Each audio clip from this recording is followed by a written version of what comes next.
When the night descends upon the endless sands, the noise of the world fades into a soft hush, and only the Nile breathes, slow, eternal, and full of ancient memories. Its dark surface mirrors 1,000 trembling stars, each one flickering like a forgotten soul searching for its way home. The air carries the warmth of the day, mingled with the faint scent of lotus and the dry whisper of old dust. Somewhere beyond the dunes, the wind touches worn stones and hums through the ruins, as though the gods themselves are murmuring in their sleep. Long before our age, when men still believed silence was sacred, there was a city where the river curved like a silver serpent beneath the moon. The people there built temples not merely to worship, but to listen. It was said that if one sat still enough inside the chamber of Ra, the walls would begin to breathe, and one could hear the voice of eternity itself. Some believed it was the whisper of creation. Others thought it was simply their own heartbeat, reflected back by the stone. But perhaps both were true. In those days, life was a rhythm, sunrise and offering, labor and prayer, dusk and stars. The scribes dipped their reeds into black ink and pressed words upon papyrus, naming kings, gods, and common souls alike. They said writing was the act of granting immortality. For to name something is to keep it from disappearing. Yet, how many names have been carried away by the desert winds since then? One of those winds still tells the tale of a young builder whose hands shaped the stones that guarded a pharaoh's tomb. His name is long forgotten, erased by time before the ink even dried, yet his soul lingers, perhaps in the curve of a pillar or in the echo of a hammer's strike that once rang through the Valley of the Kings. Each night, after the overseers had left and silence returned, he would trace his fingers along the carvings, feeling the cool surface and wondering if the gods ever felt loneliness. Sometimes he would look up at the stars that hung above the half-finished monument. He would find Orion, the hunter his people called Osiris's path, and whisper his hopes into the night, not for riches, not even for glory, only to be remembered. He dreamed that one day, long after his bones had turned to dust, someone would speak of him again. Perhaps that is what you are doing now, listening to this tale as the world sleeps. You have become a part of his prayer. Every story told beneath the hush of night gives life again to those who have faded. They say the Nile carries two currents, one of water and one of memory. Those who drink from it never truly remain themselves. They begin to dream of temples rising beneath a sun too bright to look upon, of gods with falcon eyes and golden crowns, of chants echoing through corridors scented with incense. And when the wind sighs across the dunes, it sounds almost like a name, one the world has forgotten, but the river still remembers. Somewhere beyond the horizon, the waters glimmer faintly beneath the stars, and a new journey, one older than time itself, is beginning to stir. The dawn rose gently over the river, painting the sands with a faint gold that shimmered like dust from the gods' own hands. The city slowly awoke beneath the hum of life, the calls of merchants, the clatter of oars, and the soft chants rising from temple courtyards where incense curled into the pale morning sky. The people believed that every sunrise was a rebirth, a small reflection of Ra's eternal voyage across the heavens. And so they lived in the rhythm of light and shadow, as though their lives were but tiny echoes of divine breath. In the heart of the city, a scribe sat before a low table of polished wood. His fingers, stained with ink, moved with quiet precision. Before him lay rolls of papyrus covered in lines that shimmered faintly under the sun. Records of kings, prayers for the afterlife, songs for the dead. He was old now, with eyes dimmed by years of reading words meant for eternity.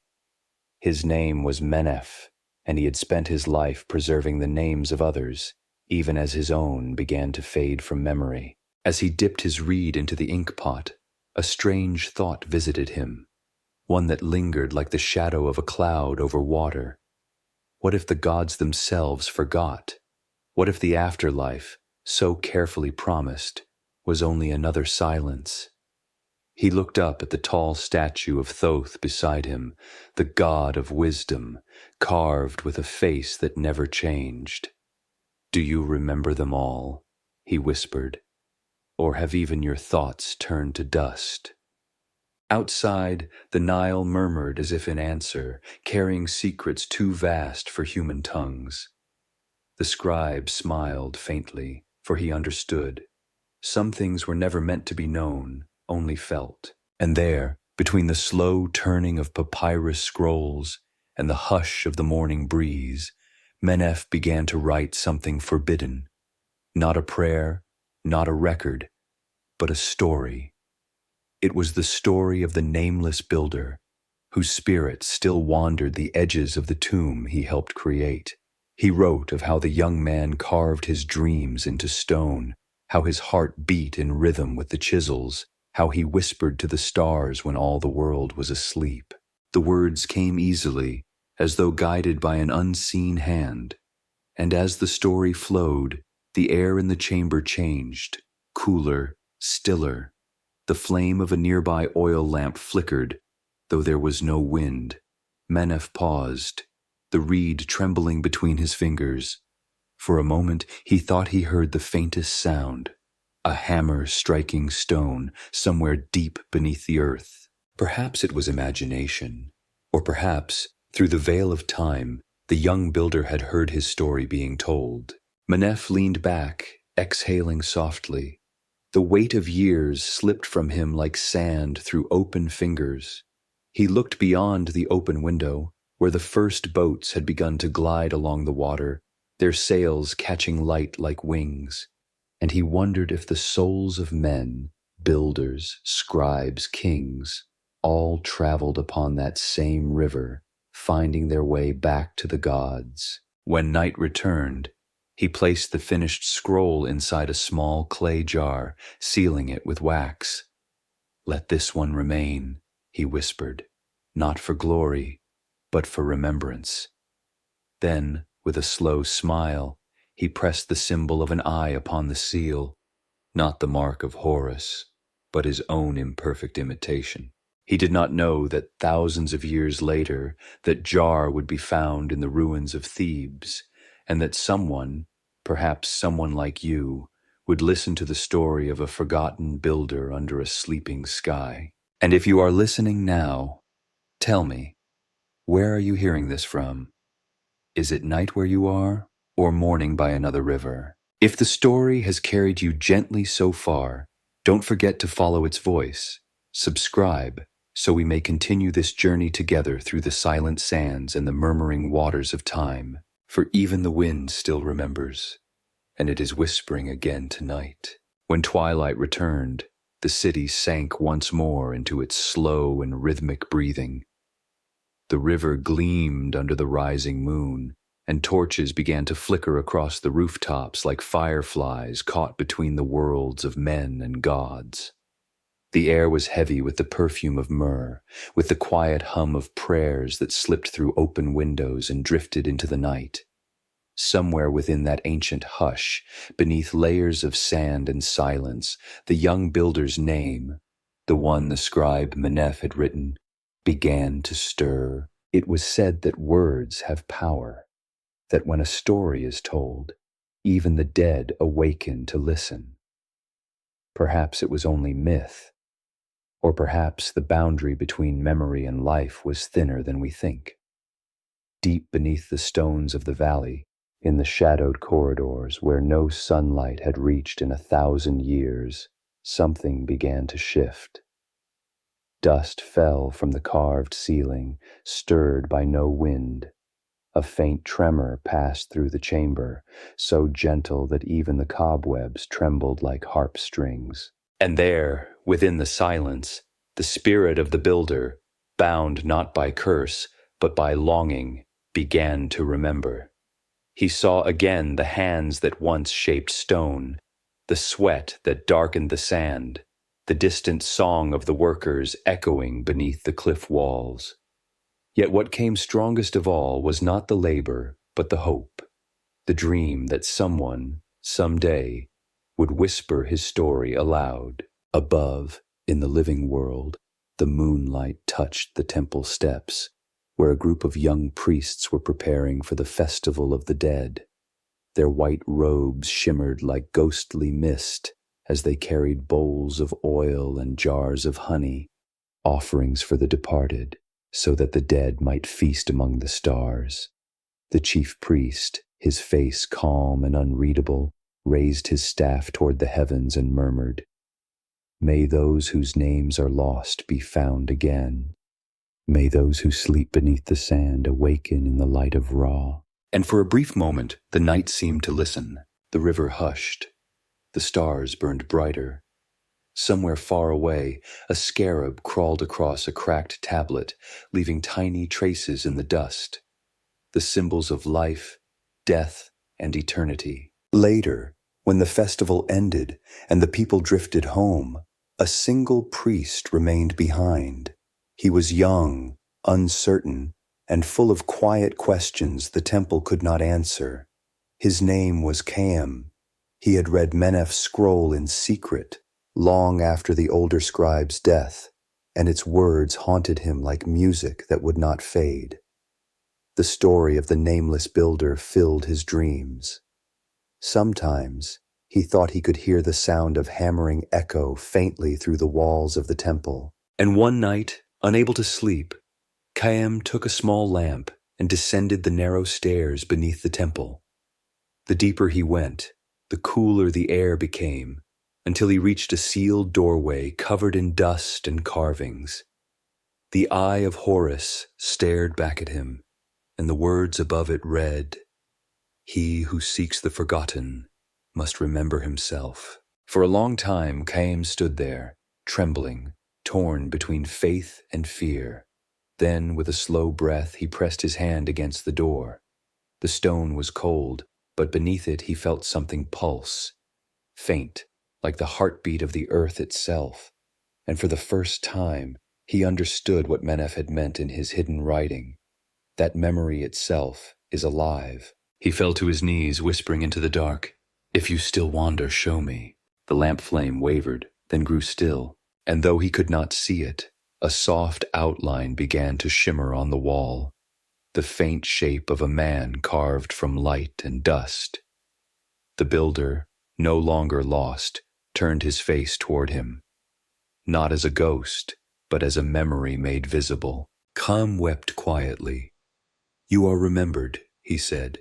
The figure bowed its head once and then faded into the stone, leaving only the sound of the river far above. When Caim returned to the surface, the stars were waning, and the first light of dawn kissed the horizon. He looked toward the Nile and whispered, "Nothing truly dies." And perhaps the gods smiled. "Tell me, traveler of the night, from which land do you listen? Is it dark where you are now, or has morning begun to stir? If this story has carried you through the silence of time, then stay with me. Subscribe, so we may walk together again, beneath the moon, beside the river, in the company of those who were never truly gone. For the night still remembers, and the Nile still sings their names." The next evening, the city glowed like a vessel of light resting upon the desert's edge. From afar, the golden temples seemed to float between two worlds, one of earth and one of sky. The wind was gentle, carrying the faint rhythm of drums and the whisper of hymns that lingered long after the voices had faded. And within that soft twilight, young Caim walked along the riverbank, the memory of what he had seen beneath the temple still echoing in his chest. He had not spoken of it to anyone. How could he? Who would believe that a spirit, or perhaps a memory made flesh, had appeared before him? The world above was too loud, too restless to hear the quiet truths that lived between heartbeats. But as Khayyam looked at the waters flowing past, he felt again that faint pulse from the stone, the same quiet thrum of eternity. The Nile shimmered like molten glass beneath the moon, its ripples carrying not just water, but time itself. He knelt and dipped his hands into the river. The coolness wrapped around his fingers like silk. For a moment, he thought he saw faces in the reflection, not his own, but others. A scribe with eyes of ink, a builder whose hands bore the memory of stone, a queen with sadness in her smile. They flickered and vanished, but the feeling remained, the weight of all who had come before him, watching in silence. As he returned to the temple steps, the high priest stood waiting, cloaked in linen the color of pale fire. "You have been below," he said softly, his voice neither stern nor gentle, but knowing. Khayyam bowed his head. "Yes, master." "What did you find?" "Not death," Khayyam whispered, "only remembrance." The priest studied him for a long while, then smiled faintly. "Then you have begun to understand what few ever do. The gods are not in the heavens, child. They are in what we choose to remember." He turned toward the river, where the moon lay broken in the water. The old ones built these temples to hold the divine, but they forgot the simplest truth, that the divine breathes through us. When you remembered the nameless, you gave him life again, and when another remembers you, you too shall live beyond your years. Khayyam felt a tremor in his chest, not fear but awe. "Then every story told in the night is a prayer." The priest nodded. "Yes, and every listener is a keeper of souls." That night, long after the temple gates had closed, Khayyam sat within the courtyard and watched the torches flicker along the walls. He thought of Menef and his secret story, of the builder who carved his heart into stone, and of the countless voices that slept within the earth. Slowly, he began to write again, not words of ritual or command, but simple lines of remembrance. He wrote of wind and water, of dreams and silence, of how even forgotten hands could shape eternity. As the ink dried, he looked up to the stars and smiled. "You are not lost," he murmured. "You are remembered in the breath between my words." And somewhere deep beneath the sands, the faint sound of hammer against stone echoed once more, a rhythm older than kings. Perhaps you hear it too, as you listen now, wherever you are in the world. Maybe it's night, maybe the soft glow of morning. What time is it?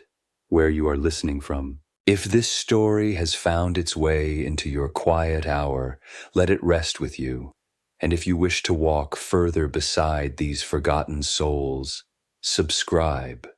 Not for me, but for the stories still waiting in the dark. For tomorrow, another voice will rise from the sands, and the Nile will carry their name. The desert night had grown colder, the air still and heavy with unseen memories. Stars shivered above the horizon, their pale reflections scattered across the Nile like the eyes of the departed, watching in silence.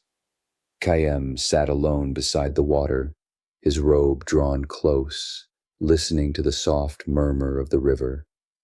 The world around him seemed to hold its breath, the temples sleeping, the city dimmed to a whisper. It had been many nights since he descended into the chamber below, but the vision of the builder still haunted him, not as fear, but as a call, a voice half remembered, as if the earth itself wanted to speak through his dreams. He often wondered if he had truly seen a spirit, or merely awakened something within his own soul. The priest's words returned to him. The divine breathes through us. Perhaps it was true. Perhaps the stories carved in stone were not made to trap the dead, but to remind the living that they, too, were part of the same eternity. He closed his eyes and let the sounds of the night fill him.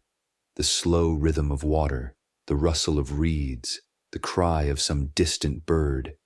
And in that stillness, he began to hear something else, faint, melodic, like a song carried on the wind. He rose, following the sound through the dunes until he reached a hollow where torches flickered in the dark.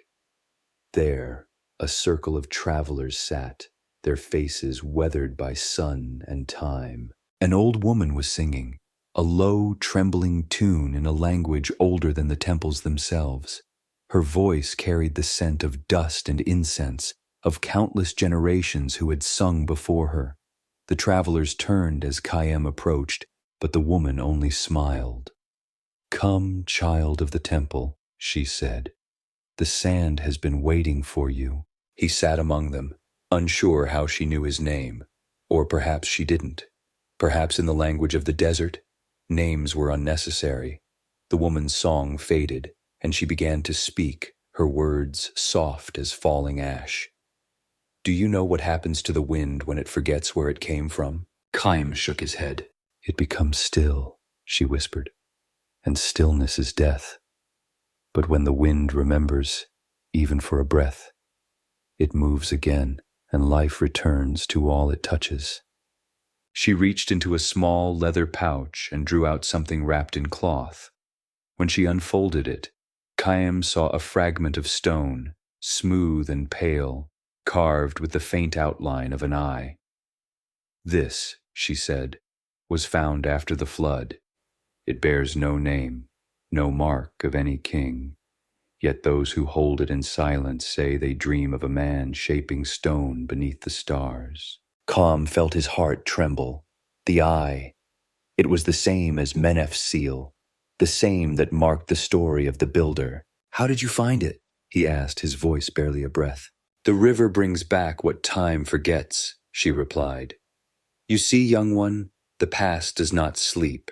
It drifts, waiting for those who will listen." She placed the fragment in his hands.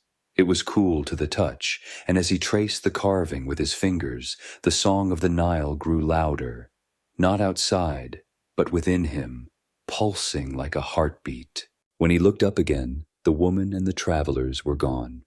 Only the torchlight remained, and the sound of the river flowing endlessly toward the sea. Khayyam stood in silence for a long time, holding the stone close to his chest. He knew in that moment that the story was not finished, that memory itself was alive, seeking voices to carry it forward. And perhaps that is why you are here, listening now, beneath your own sky. Tell me, friend of distant lands, where do you listen from? What hour has found you tonight? If you can hear the river's murmur beneath my words, then follow its call, subscribe, and return again. For the wind is remembering, and the next night will bring a secret long buried beneath the sands. For even silence is only the breath between stories. Dawn crept slowly across the horizon, painting the dunes in rose and gold. The wind carried a faint chill, like the sigh of something ancient stirring beneath the surface of the world. Khayyam walked toward the edge of the temple district, the fragment of stone wrapped carefully within his robe. The eye carved upon it seemed to hum faintly, a vibration that echoed not in sound, but in thought, as if it remembered voices that were never truly lost. He reached the old scriptorium where Menef had once worked. The air was heavy with dust and the smell of dry papyrus. Shelves leaned under the weight of scrolls no one had touched for decades. A single shaft of light pierced through a crack in the ceiling, illuminating motes of dust that drifted lazily like tiny souls between this world and the next. Khayyam placed the fragment on the wooden table and stared at it in silence. He thought of the builder's hands, strong yet gentle, shaping stone into eternity. He thought of Menef, the scribe who had dared to write a story forbidden by the priests. He thought of the river that remembered everything, and of the old woman's words. The past does not sleep. Perhaps she had been right. Perhaps none of them were gone at all. As he sat there, the light from the crack shifted, falling directly upon the eye. And in that still moment, something changed. The shadows deepened. The air trembled. The eye on the stone began to shimmer, and the carved line of its pupil glowed faintly, like a coal awakening after long slumber. Chaim did not move. He only watched as the light expanded, stretching into the shape of a doorway, not one of stone, but of light itself. Within it shimmered shifting images, temples rising from the sand, faces of kings and queens fading into dust, the slow, eternal turning of the stars. And then the figure of the builder appeared once more, not solid, but woven from light and memory. "You remembered," the builder said, his voice like wind through stone corridors. "And because you remembered, I have not vanished." Chaim bowed his head, words caught in his throat. "Why me?" The figure smiled faintly. "Because you listened. In a world that no longer hears, that is enough." The light around them pulsed softly, and for an instant Chaim saw countless others, scribes, farmers, queens, nameless souls, all glimmering like stars. "Each of us," the builder said, "is a story the river carries. When the river forgets, we vanish. When it remembers, we rise again." And then the light began to fade, leaving only the faint outline of the eye upon the stone. Chaim sat in silence for a long time, his heart trembling. The scriptorium was quiet once more, but the air seemed warmer, alive with unseen presence. He took up his reed pen, dipped it into ink, and began to write. Not for kings, not for the priests, but for the forgotten, every voice, every whisper carried by the Nile. Outside, the first boats glided along the water, their sails bright against the morning sky.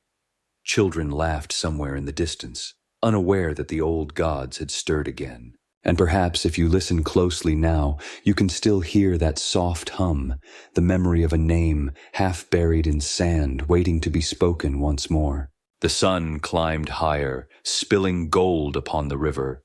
The fragment of stone lay quietly beside Chaim's hand, and the eye no longer glowed, but in its stillness it watched. For the Nile never forgets.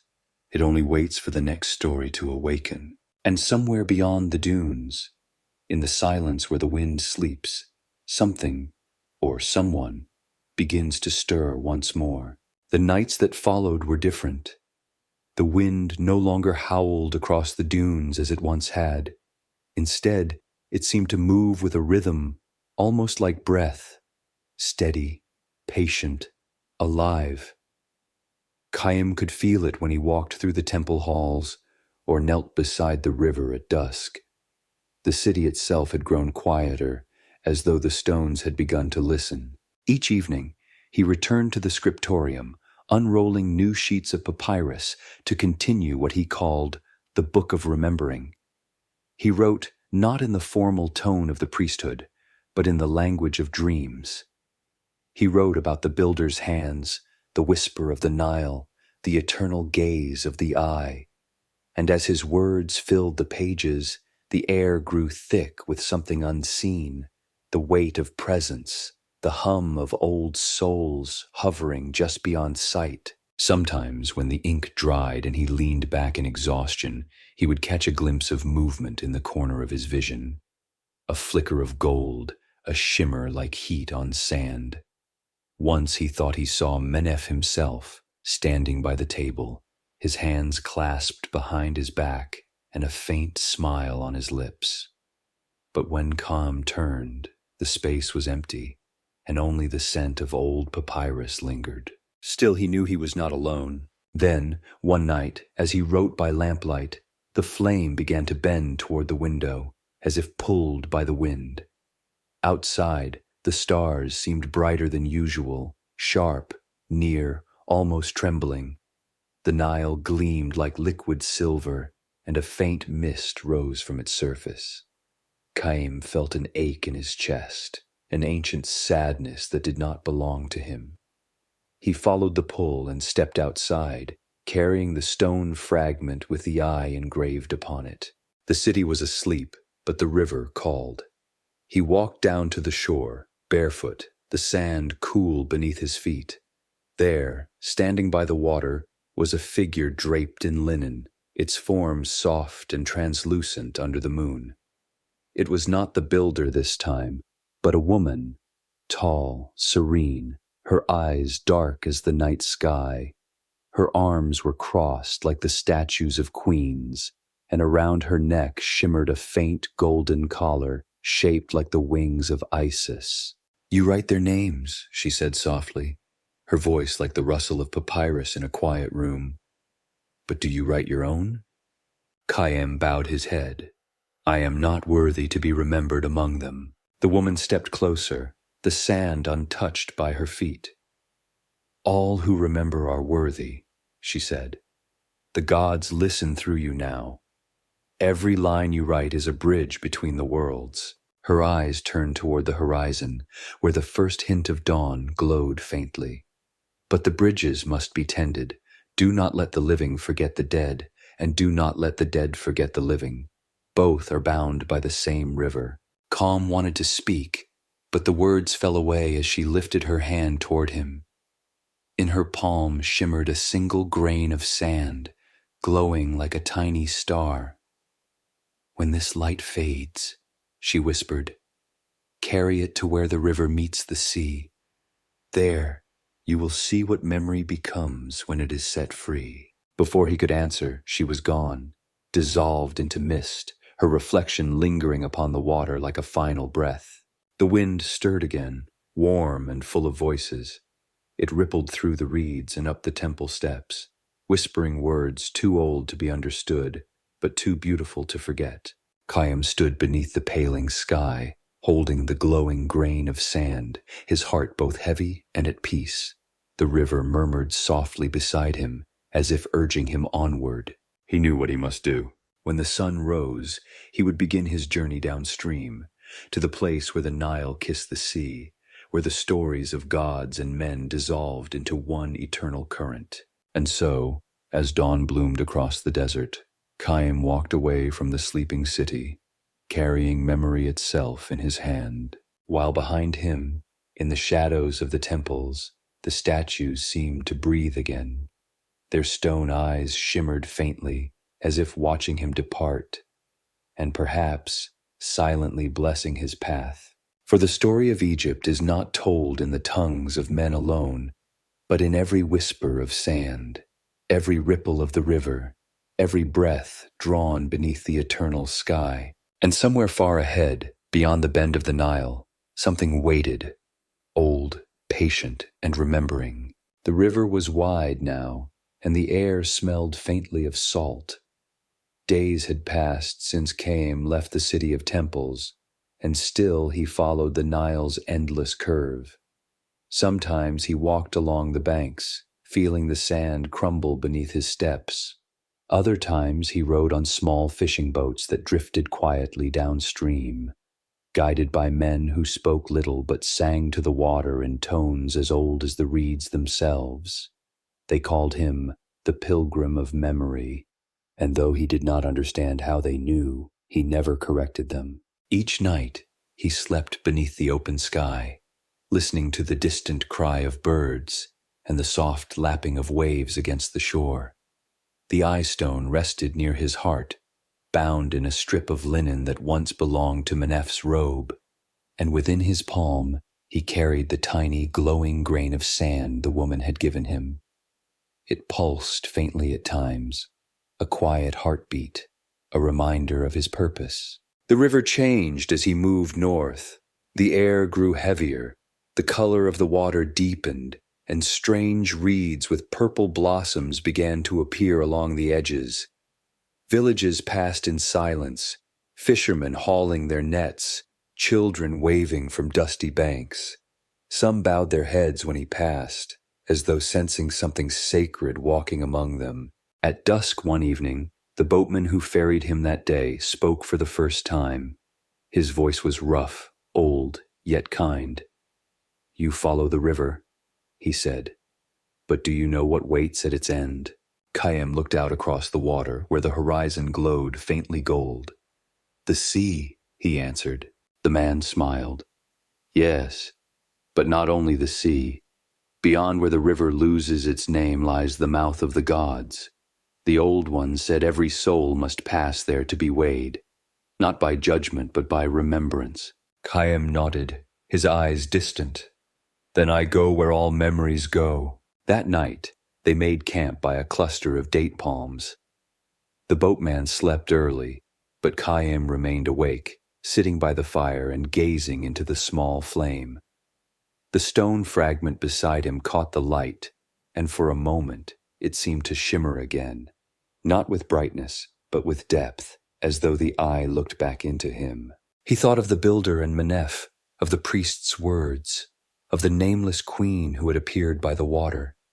All of them seemed to be guiding him toward this moment, toward the mouth where river met sea. But to what end?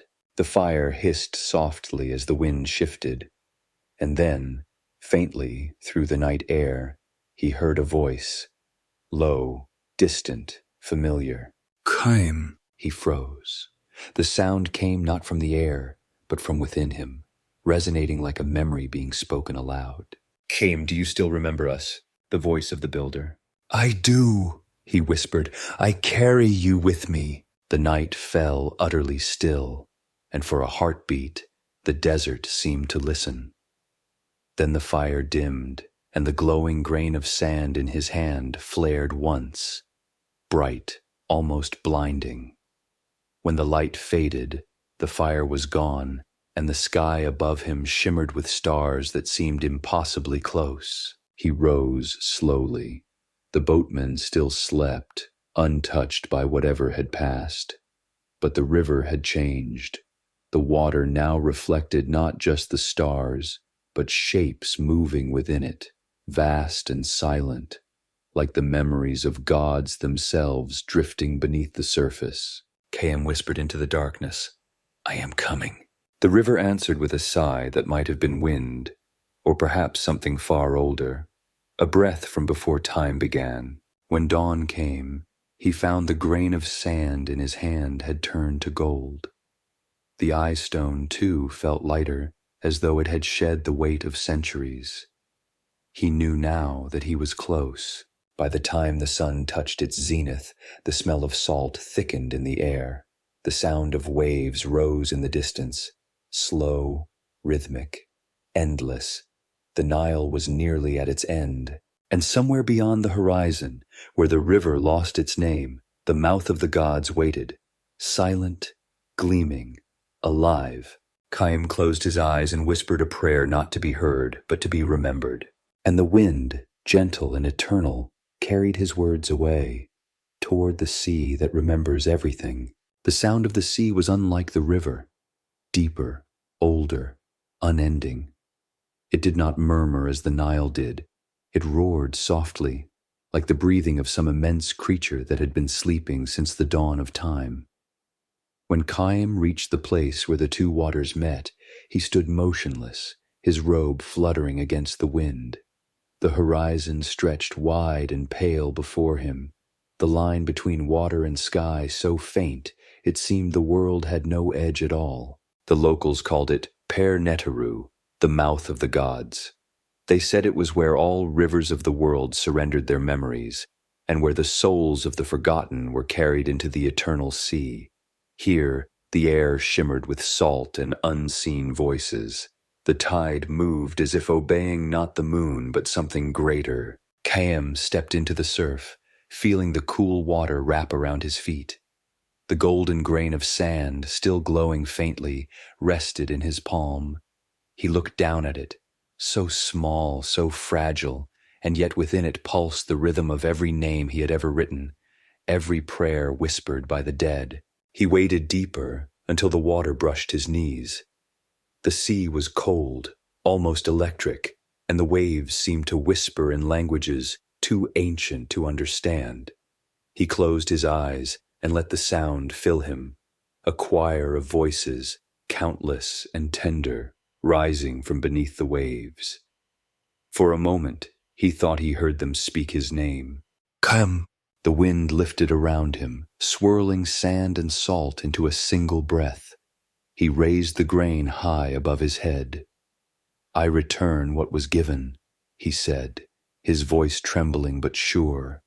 "May all who were forgotten be remembered. May every name lost to time find its way home."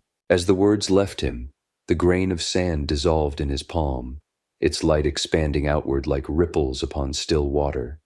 The sea glowed, softly at first, then brighter, until the entire horizon shimmered with gold. The waves rose, but not in fury. They lifted gently, like hands cradling a child. Through the light, shapes began to appear, faint silhouettes of men and women, workers and queens, priests and scribes. They rose from the sea like memories finding form, each one luminous, silent, peaceful. Among them, Caim saw the builder, standing tall with his hands clasped over his heart, and beside him, Meneph the scribe, his eyes full of quiet pride. "You have carried us," the builder said, his voice woven with the sound of the tide. "You gave us back our names." Caim could not speak. Tears blurred his vision. The sea wind wrapped around him like a cloak, warm and shimmering. The spirits bowed, not in worship, but in gratitude. And then, as suddenly as it had come, the light began to fade. One by one, the shapes dissolved into the air, their glow sinking into the waves. The horizon dimmed, the tide receded, and the world returned to silence. Caim stood there, soaked to the waist, his hands empty, but his heart unbearably full. The fragment of stone in his robe felt different now, lighter, smooth, as if the eye upon it had closed to rest. He turned back toward the shore. The sun had begun to set, turning the sky a deep crimson. A flock of white birds swept low across the water, their wings glinting gold in the dying light. Caim watched them until they disappeared beyond the dunes. He knew he could not return to the temple. The path he had followed no longer belonged to the living alone. The world had given him a story, not one of kings or gods, but of remembrance itself. And so he would walk again, not as a priest, not as a scribe, but as a keeper of names, a wanderer who listened to the voices of time. As night descended, he built a small fire on the shore and watched the sparks drift upward into the dark. They looked like stars finding their place again. He whispered, "The sea remembers," and smiled. Somewhere behind him, the river flowed quietly into the sea, two waters merging, two memories entwined. And in that meeting, the world exhaled, content, as though an ancient promise had been kept. But far beyond the horizon, in the place where stars touched the waves, something stirred again, faint, distant, like a heartbeat waiting to be born anew. The story was not ending. It was only turning its page. The days that followed passed in a kind of golden quiet, as though the world itself had paused to breathe. Caim wandered along the coast where the Nile melted into the sea, and each morning the horizon glimmered like a sheet of hammered bronze. The wind was softer here, carrying not the dry scent of the desert, but the taste of salt and faraway rain. It was the edge of everything he had known, and the beginning of something the ancients had only whispered about. At night, he built small fires among the dunes and spoke softly to them, as though the flames were listening. Sometimes he spoke of the builder, of Meneph, of the nameless queen who had given him the glowing sand. Sometimes he said nothing at all, only watched the waves fold and unfold like the breathing of the gods.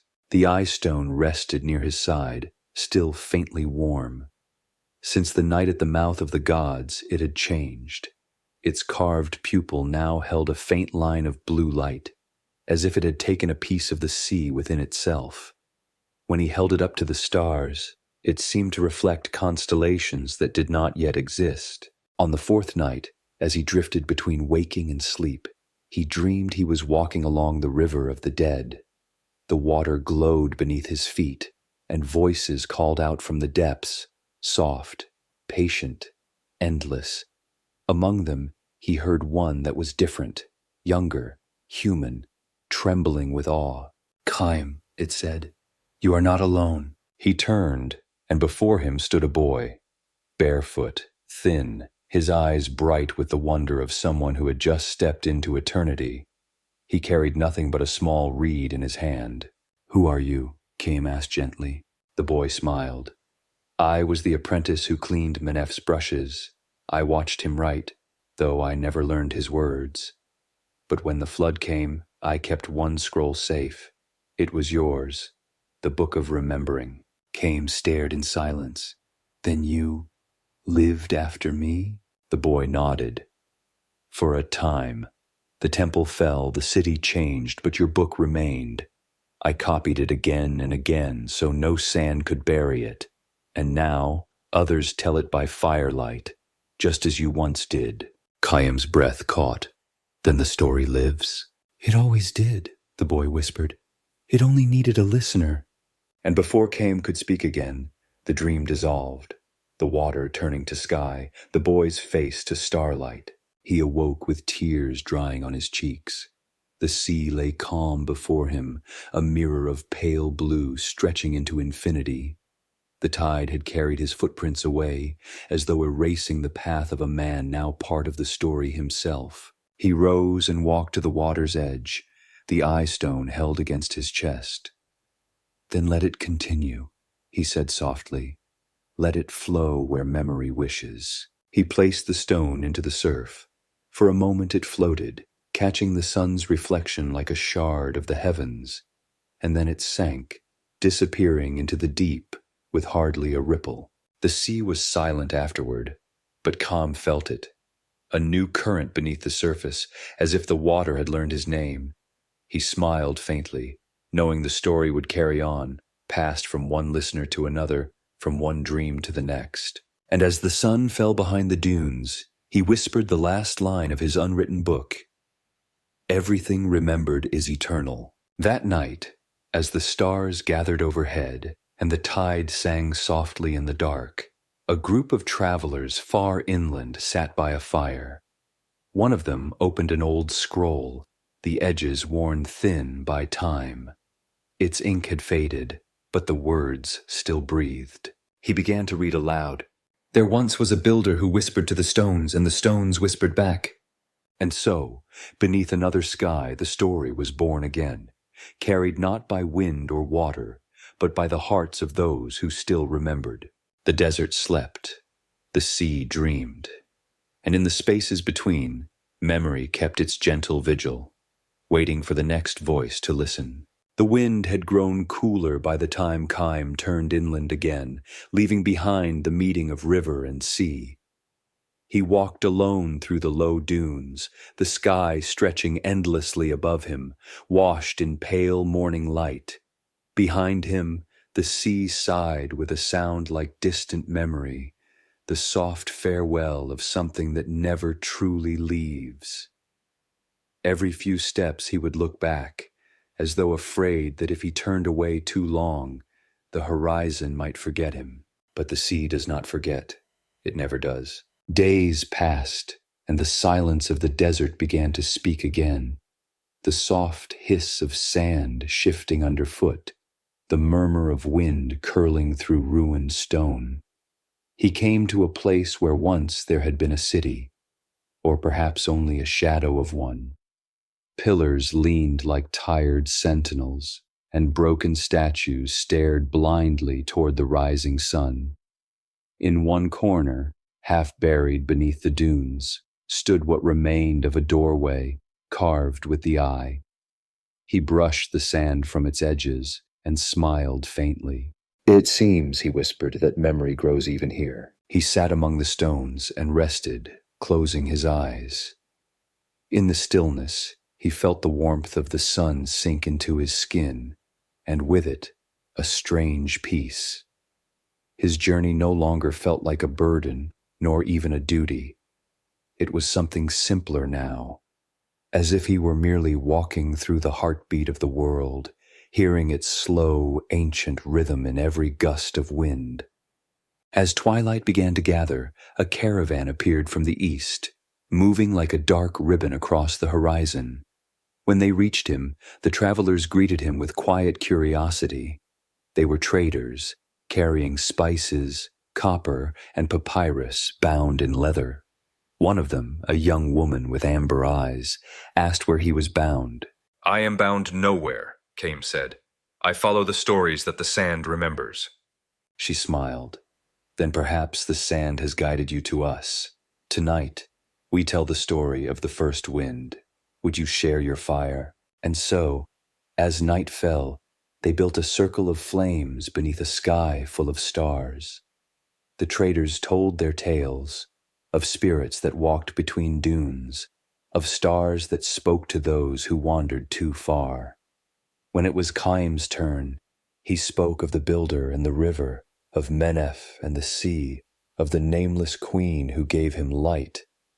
His voice was low, steady, and the fires seemed to lean toward him as he spoke. When he finished, the circle was silent. Even the wind had stopped to listen. The young woman broke the silence first. "The way you tell it," she said softly, "it feels as though the world itself is remembering." Kame nodded. "It is." One of the older traders leaned forward. "Your story. It is like the ones our grandfathers spoke long before the temples fell. The same river, the same gods, the same silence." He studied Kame for a long moment. "Perhaps you are one of them, the old ones, returned to walk among us." Kame smiled but said nothing. That night, after the others had fallen asleep, he sat alone watching the embers die. Above him, the stars glowed like open eyes, and the desert stretched endlessly in every direction. He felt the weight of centuries settle lightly on his shoulders, not as a chain, but as a cloak woven of all who had come before. He whispered into the night, "If stories are alive, then so am I." A faint breeze stirred, curling around the fire's last ember, and for a heartbeat, he thought he heard laughter, the gentle kind that echoes from the far side of dreams. When dawn came, the caravan prepared to move on. The young woman approached him with a small gift, a strip of linen dyed blue, the color of deep water. "To bind your words," she said, "so they do not drift away." He accepted it with quiet gratitude, tying it around his wrist. As the sun rose, he walked beside the caravan for a while, his steps matching the rhythm of the camels' bells. And when they parted ways at the next crossing, she called out after him, "May your stories never end." Kame turned once, smiled, and continued walking, a single figure fading into the shimmer of the horizon, where the dunes glowed like gold. And though he could not hear it, far behind him the wind whispered through the ruins, repeating his name, carrying it forward, one breath at a time. For the desert, too, remembers. By the time Kime reached the desert's heart, the world had grown impossibly still. The sun hung low and red, melting into the horizon like a dying ember, and the air trembled with heat, even as the evening began to cool. Each step left a fleeting mark in the sand, erased almost instantly by the sighing wind. The landscape felt infinite, a sea without water, a silence without end. Yet within that silence, Kame began to hear something new, a faint, rhythmic pulse beneath his feet, as though the earth itself still breathed. He followed the sound until twilight bled fully into night, and there, rising from the dunes like an island in a golden sea, he found it, a great circle of stones, ancient beyond all memory. Their surfaces were carved with symbols that shimmered faintly beneath the starlight. Some were familiar, the eye, the lotus, the falcon, but others seemed older, their meaning lost even to the priests of his time. Khayyam approached cautiously, running his fingers across one of the stones. The carvings were warm, pulsing softly, like the heartbeat of something vast and sleeping. In the center of the circle, half buried by sand, lay a slab of obsidian as smooth as still water. The moment his reflection appeared upon its surface, the wind stopped. The stars seemed to draw closer, and for the first time since he had left the sea, he felt the weight of all his memories pressing gently against him, not as sorrow, but as invitation. He knelt, his voice low and steady. I have followed the river, the sea, and the wind. If this is where memory sleeps, then I am ready to listen. The desert answered with silence.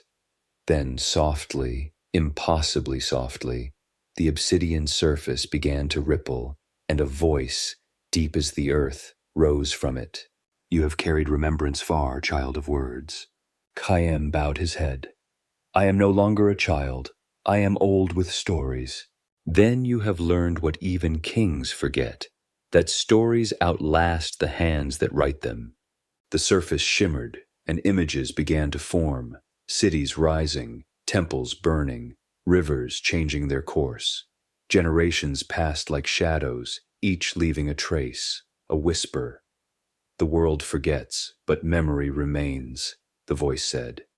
Each time it finds a listener, it is reborn. You are not its keeper, Calm. You are its vessel. Khayyam closed his eyes. Then what am I to do? The voice was gentle now, almost human. Walk until you can walk no more. Speak until your voice fades. When the wind takes your breath, it will carry your words, and they will find another who listens, as you once did. He bowed deeply, feeling tears gather in his eyes. Then I will walk. The stones around him glowed faintly, their carvings shifting as though alive. For an instant, he saw faces within them, the builder, Menef, the queen, the child of his dream, all watching him with quiet pride. Then, slowly, the glow faded, and the pulse beneath his feet ceased. The desert returned to silence. Khayyam rose, feeling strangely light, as though a burden had lifted from him. The stars above seemed nearer, larger, their silver light spilling over the dunes like water.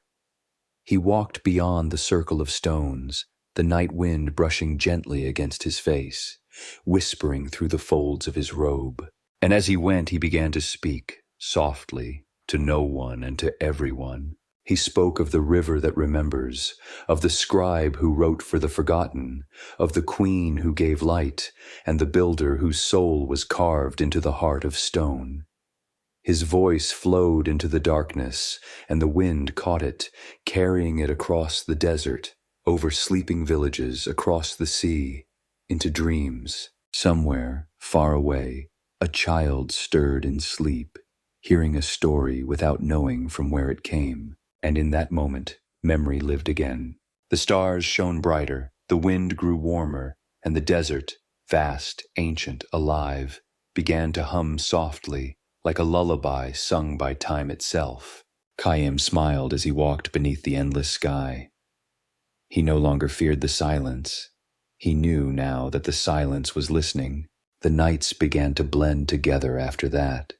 Nights of walking beneath the same quiet stars, nights where the moon hung low like a lamp in the hands of eternity. Khayyam no longer counted the days. Time had dissolved into rhythm, and rhythm into breath. He would wake with the sunrise, drink from the small clay vessel he carried, and continue toward nowhere in particular, following only the whispers that rose and fell with the wind. The desert, once cruel and endless, had changed. It no longer felt empty. The air trembled faintly with unseen life, and sometimes, in that still hour before dawn, Khayyam could almost see them, faint silhouettes moving within the dunes, shapes that shimmered like heat. The echoes of those who had once lived here. They did not frighten him. They walked beside him in silence, keeping pace, like memories made flesh. One evening, when the sun sank blood-red into the sand, Khayyam came upon an oasis, Palm trees swayed in the warm air, and the surface of the water reflected the first stars of night. He knelt to drink, and the coolness of the water filled him with something deeper than relief. It felt like recognition, as if the oasis itself knew his name. He sat by the shore until darkness settled fully, tracing circles in the sand beside him. The reflection of the stars quivered on the surface of the pool, and for a moment he thought he saw faces within them. Not distant spirits now, but familiar ones. Menef's calm eyes, the builder's smile, the woman's serene gaze. "You have come far," a voice murmured. It was gentle, and it came from everywhere at once, from the water, the wind, the starlight itself. Chaim bowed his head. "I have walked as the stones commanded. I have spoken until my voice became the wind." "And what have you learned?" He hesitated. "That the world remembers in whispers, not in shouts. That what endures is not the monument, but the memory of hands that built it. That every story told is a bridge between souls." The voice was silent for a while. Then it said, "You have understood." The air shimmered, and the surface of the water began to ripple. From its depths rose a faint glow, soft, golden, like the light of dawn seen through tears. Slowly, shapes began to take form, not human now, but symbols: the eye, the lotus, the feather of truth, the serpent of time. They circled each other in perfect harmony, as if the world itself were remembering its beginning. Chaim watched, entranced. "Is this the end?" he asked quietly. The voice sighed like the breath of the river. "There are no ends, only returnings. You have carried memory through the silence, and in doing so, you have become part of it. You are the listener now, and when the next wind rises, you will be the voice again." He felt warmth spread through him, from his heart to his fingertips. The weariness of his long journey lifted, and he realized he was smiling. "Then let me stay here," he whispered, "between the stories, where the wind begins and the river sleeps." The glow from the water deepened, and the air seemed to fold around him like a veil. The night birds called softly from the palms, their wings brushing the air like pages turning. As the light reached him, he closed his eyes. The world faded, not into darkness, but into music, a low, eternal hum, like the sound of breath before speech. And in that sound, he felt everything: the Nile's slow song, the builder's heartbeat, Menef's ink drying beneath the sun, the queen's prayer beneath the stars. He felt himself dissolve among them, not lost, but found. Far above, the wind rose, sweeping across the dunes. It carried a whisper, his whisper, across the desert, down the valley, and into the dreams of those who slept by the river. Some would wake and think it only the sound of wind. Others would remember a story half heard, half felt, of a scribe who walked the sands and spoke to eternity. And somewhere in the darkness the desert smiled, because another voice had joined the endless song. When dawn unfolded once more, the desert looked different, softer, lighter, as though the night had washed it clean. The horizon shimmered like molten glass, and the early light turned the dunes into waves of gold. Somewhere, the faint murmur of the oasis lingered behind him, but Chaim no longer turned back. His steps were slow and certain, each one echoing with quiet purpose. He no longer felt the hunger of the body, nor the weight of distance. What guided him now was something deeper, a pulse beneath the earth, familiar and tender, as if the world itself were breathing through him. He walked until he reached a ridge where the sand met rock. There, carved into the cliff face, was something that caught the sun, a wall of inscriptions half buried in shadow. He brushed away the dust with trembling hands. Beneath his touch appeared figures in procession, men carrying offerings, women raising their hands to the sky, a river coiling through their midst.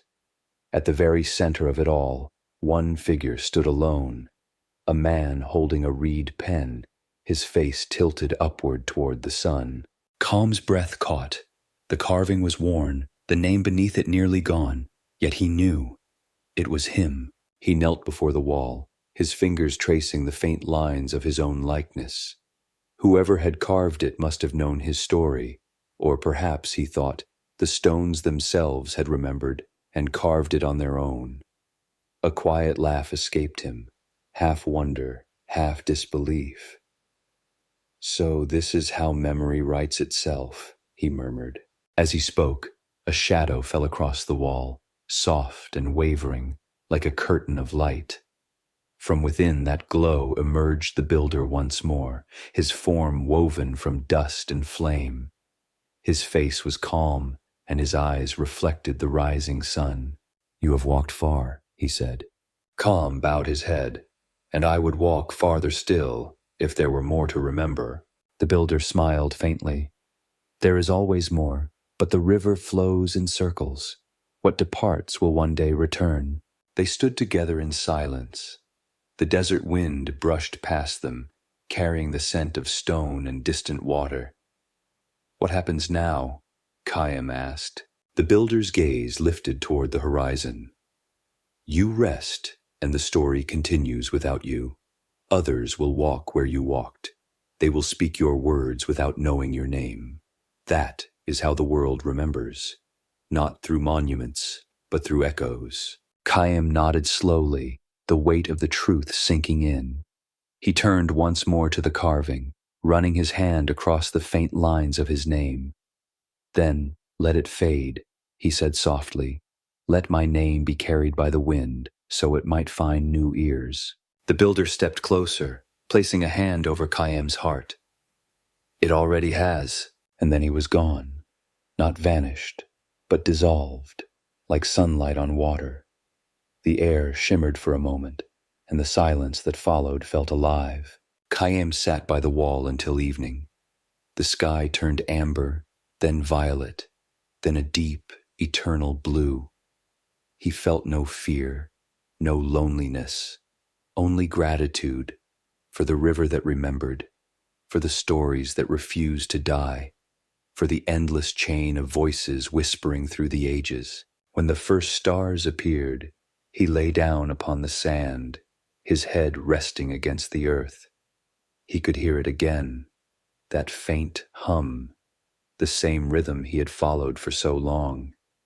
It was the sound of memory, the sound of life itself. He closed his eyes, whispering into the dark, "Remember." The wind stirred gently, carrying his voice across the desert, through valleys, over the quiet river, and into the dreams of those who would someday wonder where the stories of Egypt were born. And perhaps somewhere far away, a child stirred in sleep, hearing a voice that spoke not in words, but in warmth. For even when names fade, the breath of those who once lived still moves through the world, like wind through reeds. And so the night deepened, silent, tender, eternal, while the sands of time held him close as one of their own. Night settled over the desert like a great, breathing canopy. The air was cool now, almost sweet, carrying the scent of sand warmed by day, and the faint perfume of unseen blossoms carried from far-off oases. The stars trembled above, their reflections faintly alive upon the dunes, like fireflies scattered across eternity. Khayyam lay still, half waking, half dreaming, caught in that tender space where the soul drifts between the worlds of men and gods. In his dream, he found himself once more by the Nile, not as it was, but as it remembered itself. The water shimmered with colors unseen in waking life, deep blues that shifted into gold, rippling with echoes of laughter and song. Along its banks stood figures carved from light, faceless yet familiar. They moved in silence, each gesture deliberate, graceful, the rhythm of a memory unfolding. He watched as one of them turned toward him.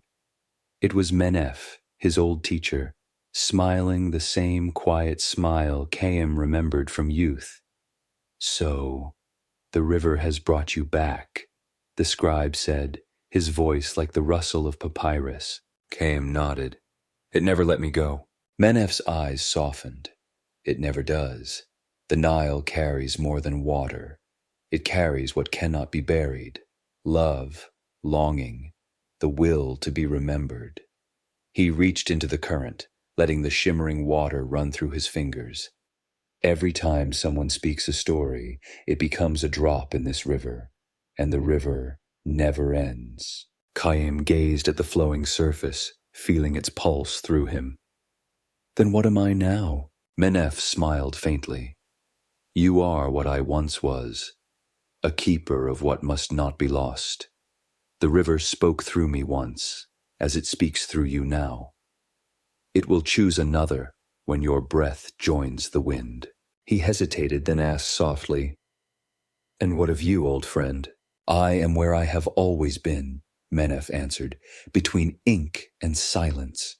He lifted his hand, and droplets of luminous water fell upon Chaim's palms, shining like stars.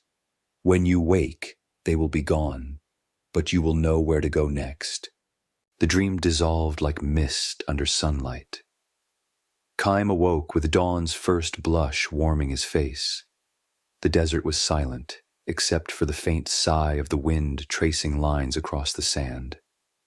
For a long moment, he lay still, listening to the earth's slow heartbeat beneath him. Then, lifting his hands, he saw them, faint traces of gold upon his skin, as though something divine had touched him in sleep. He rose, the weariness of his journey forgotten. The light spilled across the dunes, and in it, the world seemed to breathe again. He could feel the path ahead calling, not with urgency, but with patience, like the steady pull of the river. Somewhere beyond the dunes, perhaps near where the mountains met the sky, the story waited to continue. He began to walk. Each step stirred a small cloud of dust that shimmered in the sun before fading back into the sand, small, fleeting, yet infinite in number. And as he walked, he began to hum, the melody soft, wordless, ancient. It was the same song the old woman had sung by the river so long ago, the song of remembrance. By midday, he reached a plateau that overlooked the valley below. There, a faint line of green marked where water still moved, not the Nile itself, but one of its forgotten arms, winding like a silver thread through the earth. He sat at its edge and watched the current flow, slower now, older but still alive. He cupped the water in his hands, let it fall, and whispered, "You have carried us well." The wind rose then, not harsh, but full of voices, distant, gentle, familiar. The builder, the queen, the boy, Menef. They spoke not in words, but in feeling, gratitude, peace, and quiet joy. Calm smiled, his heart light. "I hear you," he whispered. "And I remember." He sat there as the sun descended, the light turning the water to molten gold. For the first time, he felt no need to write, no need to speak. The story no longer required telling. It simply was. It had become the wind, the river, the silence between heartbeats. And as night came, the stars gathered once more, closer this time, as if bending down to listen. The desert, the water, and the man became one long exhale, one endless memory. The world was quiet again, but it was a living quiet, the kind that listens, the kind that waits. And somewhere, far away, perhaps by another river under another sky, a young child paused before sleep, feeling a soft warmth pass through the air, like a whisper, not of words, but of presence. The story was still traveling, and memory was still awake. That night, a soft mist drifted over the valley. a strange silver veil that dulled the edges of the dunes and softened the stars above. It was not the mist of the sea, nor the dust of the desert, but something in between, a breath of both worlds mingled together. Khayyam sat beside the forgotten river, his reflection trembling in the dark water. For a moment he could not tell whether he was looking at himself or at one of the countless souls that watched from the other side. The air was cool, the silence deep. The wind no longer sang as it once had, it merely listened. And Khayyam felt, for the first time, the faint ache of peace, that tender melancholy, which comes not from loss, but from understanding. He traced his fingers through the damp sand and thought of all that had passed. The builder, whose voice had guided him, Menef, who had dared to write what others feared, the queen, who had given him the glowing sand, the priest who had shown him that remembrance was sacred. Each one had shaped him, as surely as the river shapes its banks. He whispered their names, one by one, letting them drift out across the water. With every name, the mist seemed to shimmer, faint lights flickering within it, like lanterns rising from beneath the waves. When he spoke the last name, his own, the lights wove together and began to move, not away but around him, forming a slow, luminous spiral that circled the air. He did not move. He simply breathed, and as he did, he felt it again, that pulse, that slow rhythm that had followed him through every part of his journey. It came not from the earth this time, nor the river, but from within his chest. His heartbeat had joined theirs. Then a new sound entered the stillness, faint, like footsteps upon sand. Out of the mist walked a figure cloaked in white linen, its face hidden in shadow. Yet Khayyam knew the presence even before it spoke. "You have carried the song well," the voice said, low and warm, like a memory half remembered. Khayyam rose to his feet. "And who carries it now?" The figure extended a hand. "Another will, always another. The story must never sleep too long." Khayyam hesitated.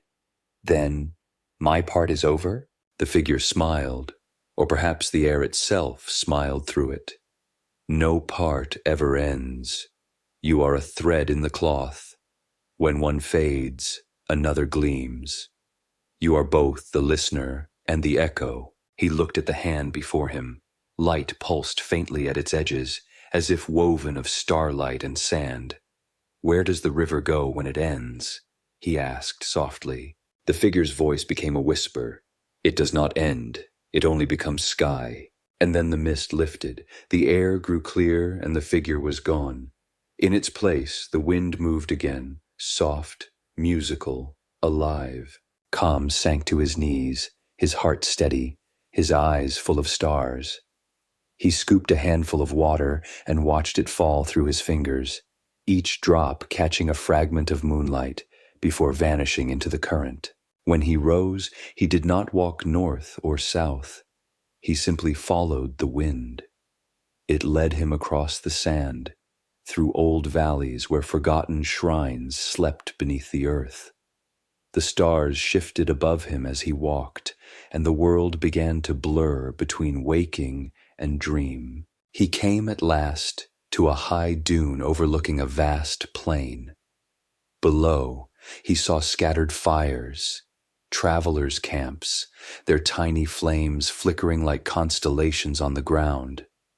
The sound of laughter reached him faintly, followed by the rhythm of voices, people telling stories. Khayyam closed his eyes. He could not hear the words, but he did not need to. He knew their sound. It was the same cadence that had carried him through his life, the quiet rise and fall of remembrance, the heartbeat of time itself. He smiled and lay down upon the sand. The night folded over him like a soft cloak. The wind brushed his cheek, whispering not as a farewell, but as a promise. "We remember."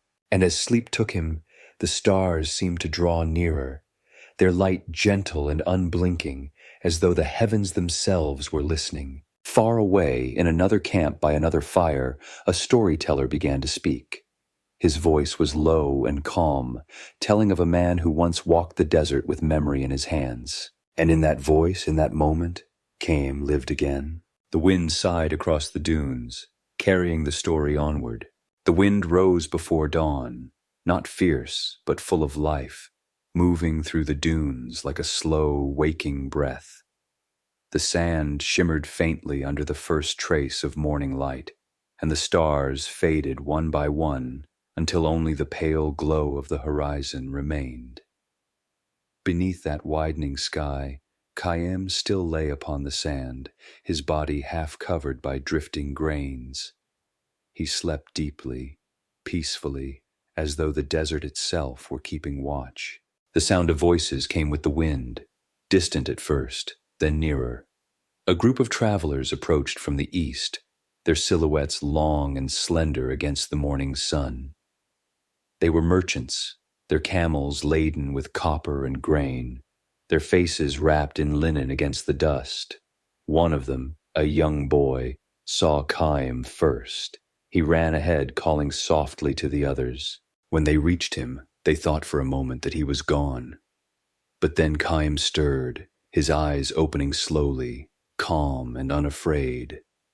His gaze was soft, unfocused, as though he had woken not from sleep, but from centuries of dreaming.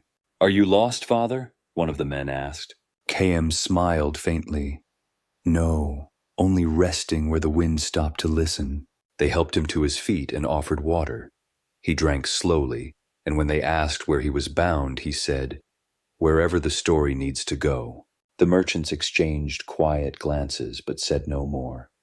There was something in his voice, a stillness, an ancient gentleness, that made them lower their eyes in quiet respect. They invited him to walk with them until the next village, and he agreed. As the caravan moved, the boy walked beside him. "You speak like my grandfather," he said shyly. "He tells stories at night so the little ones don't fear the dark." Caim smiled. "Does he tell them well?" The boy nodded eagerly. "He says every story has a heartbeat. If you listen, you can hear it between the words." Caim looked at him with quiet wonder. "Your grandfather is right." When evening came, the caravan stopped by a cluster of acacia trees. The merchants built a fire and cooked flat bread and lentils. As the meal ended, the boy's grandfather, an old man with deep lines in his face, began to speak. His voice was rough, but steady, shaped by years of wind and patience. He told of the Nile, of a builder who carved his soul into stone, of a scribe who wrote so that the forgotten might live again. The others listened in silence, their faces lit by the flickering fire. Caim sat apart, watching, his heart trembling with recognition. Every word the old man spoke was a thread pulled from the tapestry he himself had woven long ago, reshaped by time, softened by memory, but still his. When the story ended, the travelers sat quietly, as though unwilling to break the spell. The boy looked at Caim. "You smile," he whispered. "Do you know that story?" Caim nodded slowly. "Yes, I knew it once, when it was still learning how to breathe." The boy tilted his head. "Then, was it true?" Caim gazed into the fire. The flames reflected in his eyes like tiny suns. "Truth," he said softly, "is what remains when the story is finished and still remembers you." The boy frowned, trying to understand, but before he could speak again, the wind rose. It moved through the camp, stirring the flames, carrying sparks upward into the night. The old man lifted his face to the breeze, smiling faintly. "The desert listens tonight," he said, and somewhere between the sigh of the wind and the crackle of fire, Caim heard it. The faint echo of his own voice, older now, carried from far away. It was the sound of the story being told again, and again, and again. Later, when the camp had gone still, Kayam sat alone beneath the stars. The boy slept near the embers, the others wrapped in silence. Above him, the sky shimmered, infinite, watchful, kind. He whispered to the darkness, "So, this is how it continues." The wind answered, gentle as breath, "Always." And in that whisper, he felt all the souls he had carried, the builder, Menef, the queen, the priest, gathering once more around him, not as ghosts, but as light. They did not speak. They only watched and listened and breathed with him. The fire burned low. The sands shifted. And far across the dunes, the first trace of dawn began to bloom. Soft, golden, patient. The world, it seemed, was still writing. When morning came, the desert shimmered under a veil of heat, yet the air felt strangely cool around the caravan, as if the memory of night still lingered, reluctant to leave. Khayyam walked quietly beside the merchants, the rhythm of the camel's steps matching the slow pulse of his heart. The boy who had spoken with him the night before skipped ahead, humming a tune, the same melody that the old woman by the river had once sung, a song of remembering. They traveled for many hours before reaching a small village nestled near a ridge of low hills. The place was simple: mud walls, reed roofs, and the scent of fresh bread drifting through the air. Children ran through narrow streets, their laughter carrying above the bleating of goats. The villagers greeted the travelers warmly, offering dates and water, and invited them to rest until evening. Khayyam found a quiet spot beneath a sycamore tree, its broad leaves swaying gently in the warm wind. He sat in the shade, watching the river's thin thread shimmer in the distance, one of the Nile's hidden veins, still alive beneath centuries of shifting sand. He felt an ache in his chest, not pain, but recognition. He had walked so far, crossed so many thresholds, and yet everywhere he went, the same pulse awaited him, the steady heartbeat of memory. As the day deepened, he drifted into sleep. The wind played softly through the leaves above him, and the murmurs of the village faded into dream. He saw the city again, the one he had left long ago. The great columns stood gleaming in the sunlight, their carvings sharp and alive. The temple bells rang, and the scent of incense filled the air. He saw the young priests carrying baskets of lotus flowers to the altar, their voices chanting in time with the drums. And then, through the open gates, he saw himself, younger, uncertain, holding a scroll close to his chest. He watched as his younger self approached the altar and placed the scroll there, bowing deeply before the golden statue of Thoth. When he rose, his lips moved, whispering the same words he had spoken on the river's edge so long ago. May what is forgotten be remembered.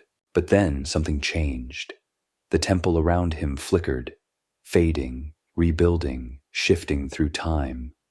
The stone cracked, the pillars crumbled, and sand poured in through the roof like falling stars. Yet the altar remained. Upon it, the scroll still rested, untouched. And as the centuries passed within the blink of an eye, Khayyam saw new hands lift it. Hands he did not know, faces he would never see. Each one reading, learning, passing the story onward. He woke with tears on his cheeks. The sun had begun to set, bathing the village in soft amber light. Around him, the merchants were preparing their evening meal. The boy approached again, carrying a small clay bowl of water and a loaf of bread. "For you," he said shyly. Khayyam smiled. "Thank you, little one. You remind me of someone I once was." The boy grinned. "Will you tell another story tonight?" Khayyam thought for a long moment. "No," he said gently. "Tonight, you will tell it." The boy blinked, startled. "Me?" "Yes," Khayyam said. "Every story must find a new voice. Speak of the builder, the river, the wind, but speak it in your way. That is how stories stay alive." The boy hesitated, then nodded solemnly. That night, as the fire burned and the stars gathered above, the boy began to tell the tale. His voice trembled at first, then grew steady, carrying the story through the air, across the dunes, toward the waiting dark. Chaim listened from the shadows, his heart swelling with quiet pride. The rhythm of the words, though new, carried the same heartbeat. The story had changed, but its soul was still whole. When the fire burned low and the village drifted into sleep, Chaim rose once more. He walked to the edge of the dunes, where the sand met the starlit sky, and looked back one last time. The boy's voice still echoed faintly behind him, weaving through the night. He smiled, whispering, "So it continues." And the wind, ever faithful, answered, soft as a sigh, infinite as the Nile. "It always does."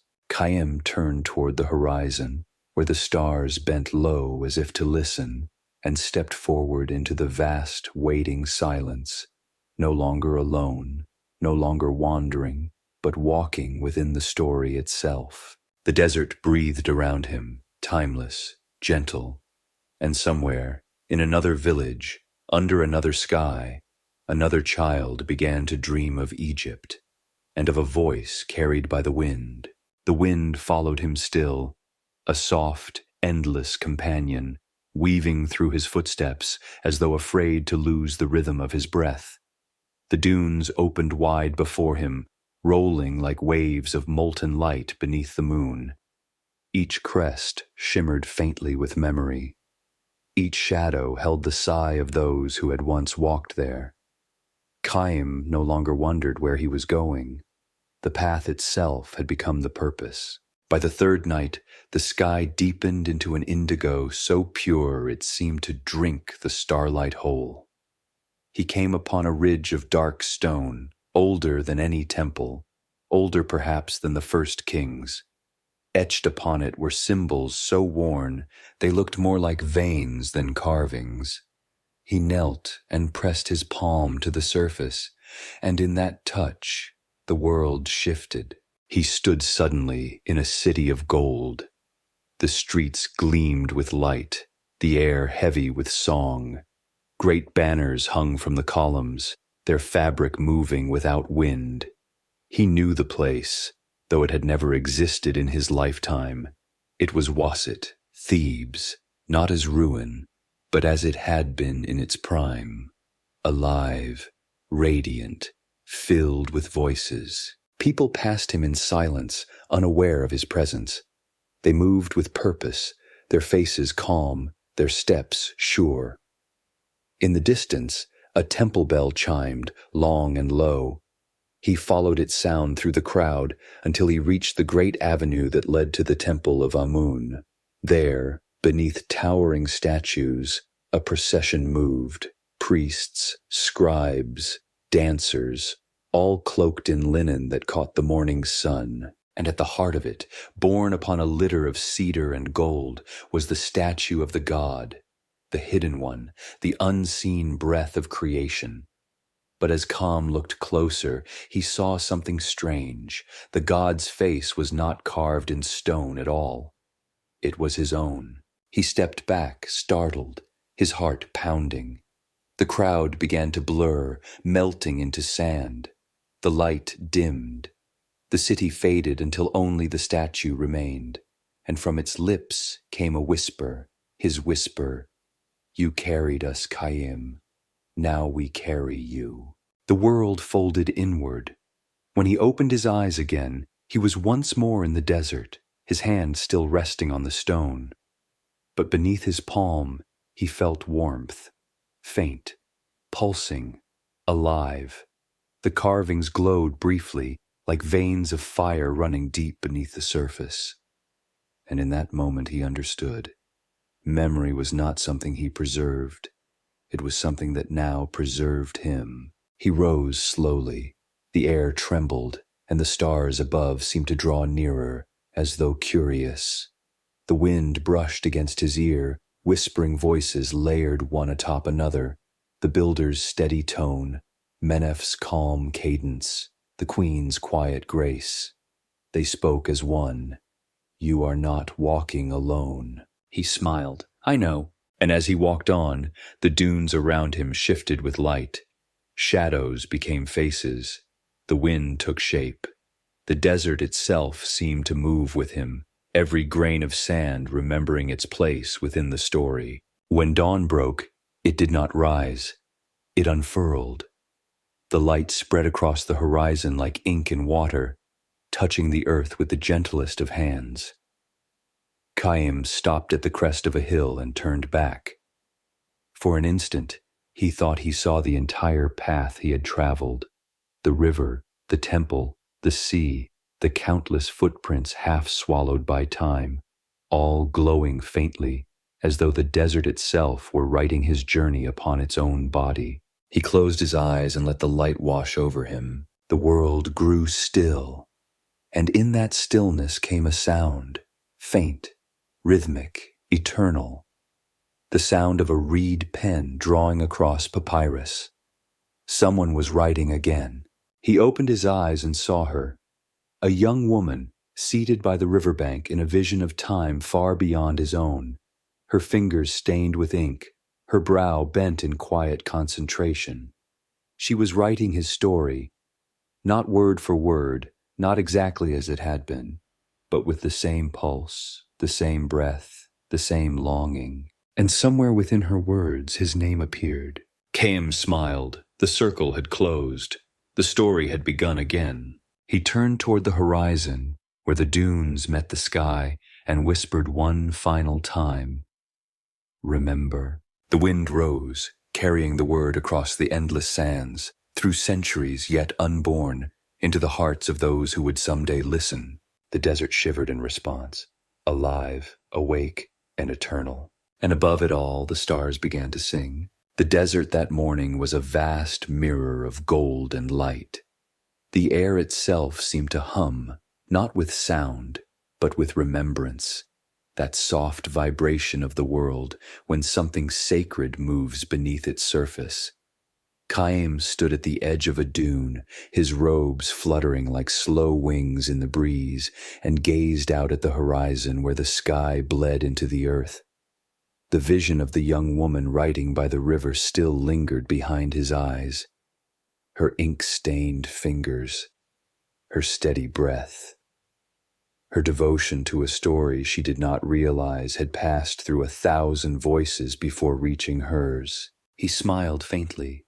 "It is enough," he thought. "The story is alive."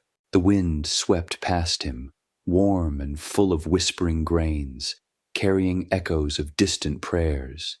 Somewhere, faintly, he could hear them, people chanting in temples long buried, their songs still moving through the corridors of time. They were hymns to Ra, to Osiris, to all that dies and is reborn.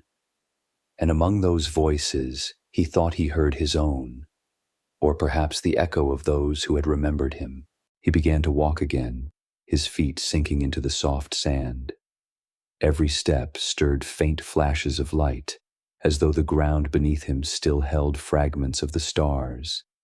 He walked until he reached a ridge of dark stone rising from the desert floor.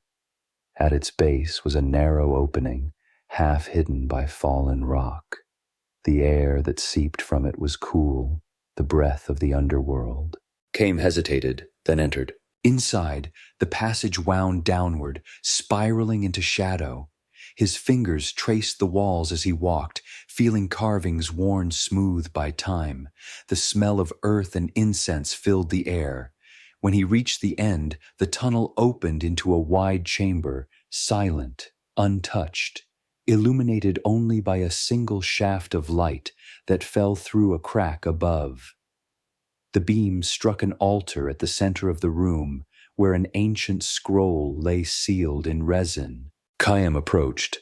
The symbols upon the seal glowed faintly. The eye, the river, the sun. His heart quickened. This was no burial chamber. It was a place of keeping, a sanctuary for words, not bodies. He reached out, and as his fingers brushed the scroll, the resin melted like mist. The papyrus unrolled itself, slow and graceful, revealing lines of faded ink. They were his words, the very same he had once written in Menef's chamber so many lifetimes ago. But now the script was different, older and yet somehow new, as if the language itself had evolved through time to carry the same meaning in another form.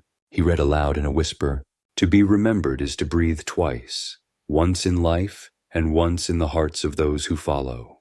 The chamber trembled faintly. The carvings along the walls began to glow, one after another, until the whole place shone like a rising dawn. The air grew warm, alive, vibrating with countless voices. From the walls emerged faint figures: the builder, Menef, the priest, the queen, the boy, even the woman who had once sung by the river. They stood around him in silence, their forms woven of light and dust. Menef spoke first. "You have brought the circle back to its beginning." The queen's voice followed, soft as silk. "And yet nothing truly begins or ends. We are all only the breath between." Chaim bowed his head. "Then let this be the breath that carries us onward." The light around them pulsed once like a heartbeat, and the chamber grew brighter still. The scroll shimmered, its words dissolving into air, not vanishing, but becoming part of it, scattering like pollen, like stars. Chaim felt something shift within him, a weight lifting, a warmth spreading through his chest. He understood then what the voice in the stone had meant. He was no longer just a keeper of stories. He had become one. The figures faded one by one, their light returning to the walls. The glow dimmed, leaving the chamber silent once more. Only the faint trace of the scroll remained, a thin line of light curling upward into the shaft above, escaping into the sky. Chaim stood for a long time, his hand resting upon the altar. Then he turned and climbed back toward the surface. When he emerged, the desert was quiet, and the sun hung low on the horizon. The wind moved gently through the dunes, carrying with it something invisible yet palpable, a rhythm, a whisper, the echo of a name. Chaim closed his eyes and let it pass through him. It no longer mattered if he lived another day or 100. The story had found its next keeper, its next breath. It would move as the wind moved, unending, unseen, yet always alive. He looked toward the west, where the sun burned low and crimson, and began to walk again, his shadow stretching long and thin, joining the countless shadows that had walked before him. And though the desert made no sound, the wind itself began to hum, a low, tender note that seemed to sing of every soul that had ever loved, remembered, and been remembered in return. Somewhere far beyond the dunes, another hand lifted a pen, another voice began to tell the tale, and the story, eternal, gentle, unbroken, continued its slow, beautiful march through time. The night arrived without haste, unfurling across the desert like a silken veil. The dunes glowed faintly under the breath of the moon, and the air was soft, too soft to belong to this world. Chaim walked beneath that pale light, feeling neither weariness nor hunger. His steps left no trace now, as though the sand itself refused to cover what had once carried memory. Each breath he took seemed to echo through unseen corridors, as if the earth remembered his lungs, his heart, his purpose. When the horizon dimmed into silver shadow, he stopped. Before him lay a plain of stones, wide, flat, and patterned with the remains of something ancient. He knelt, brushing his hand over them. Beneath the dust, faint carvings appeared. Spirals, rivers, stars, and the delicate curves of script too fine to read. It was not writing meant for the eyes. It was meant for the soul. And as his fingers lingered there, a quiet vibration filled the air, like distant thunder, but slower, older. The stones glowed from within, tracing lines across the desert floor, connecting one to another until they formed the outline of something vast. A winged shape spanning the sands. Caim stepped back, his eyes wide. It was a falcon, carved not by hands but by memory itself. And at its heart, where the wings met, the sand began to move, slowly swirling, then rising in a soft column of light. From it, a figure emerged, tall, radiant, neither man nor god, but something between. Its eyes were stars. Its feathers shimmered like bronze at sunset. When it spoke, its voice was both thunder and whisper. "You have walked the path of those who remember." Caim bowed deeply, "And I have learned that remembrance is life." The falcon's gaze softened, its light flickering like a heartbeat. "Then tell me, Caim, what is life?" He hesitated, the question heavy as time itself. "Life is the moment between forgetting and being forgotten." The being regarded him for a long time, then nodded. "You have seen the truth.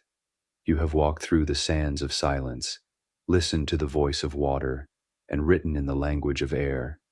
You have become the story that endures." Caim looked up.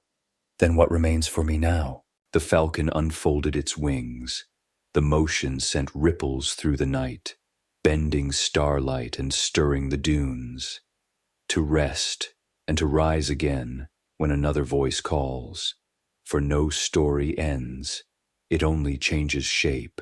He closed his eyes. The air around him shimmered with light, soft and golden, as if dawn itself had come early. The warmth pressed against his skin, and for the first time in many lifetimes, he felt the world's pulse not beneath him, but within him. When he opened his eyes, the falcon was gone.